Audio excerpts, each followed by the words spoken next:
మాజీ సీఎం జగన్పై మంత్రి వాసంశెట్టి సుభాష్ ఫైర్ అయ్యారు. సంక్రాంతి సంబరాలను అవమానించేలా మాట్లాడడం సరికాదని హితవు పలికారు.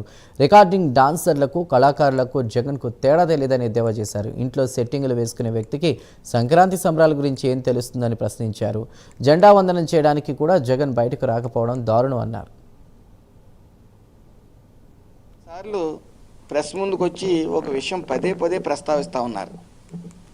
జగన్ రెడ్డిని ఉద్దేశించి, నీ చుట్టూ ఉన్న కోటరీని మార్చుకో, లేకపోతే నువ్వు ఎన్ని పాదయాత్రలు చేసినా, నువ్వు ఎన్ని విన్యాసాలు చేసినా నువ్వు మళ్ళీ సీఎం కాలేవు అని విజయసాయిరెడ్డి పదే పదే చెప్తుంటే నేనేదో అనుకున్నాను. కాకపోతే క్రమేపీ ఆలోచిస్తుంటే నేను చేసిన వ్యాఖ్యలు కూడా నా మీద కానీ, ఇతర మంత్రుల మీద కానీ, ఎమ్మెల్యేల మీద కానీ చేసిన వ్యాఖ్యలు చూస్తుంటే నాకు ఇప్పుడు అర్థమైంది.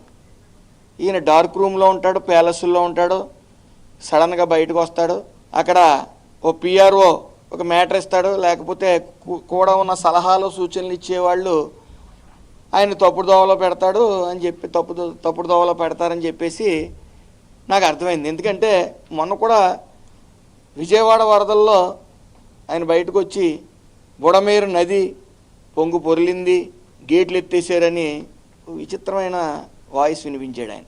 అది నదో తెలియదు, ఆయనకు వాగో తెలీదు, ఆయన రాసిచ్చాడు, ఈయన చదివేశాడు. ఆ రోజు వచ్చి మళ్ళీ బాటిల్స్ పంచిపెట్టాడు, ప్రభుత్వం ఇచ్చి బాటిల్స్ ₹1 కోటి ప్రకటించాడు ఆయన. మళ్ళీ అది ఎవరికి ఇచ్చారో తెలియదు. తర్వాత ఆ సీన్ కట్ చేస్తే అంతకుముందు కూడా మగవాళ్ళ అందాల గురించి మాట్లాడే పులివెందుల ఎమ్మెల్యే గారిని కూడా చూసాం.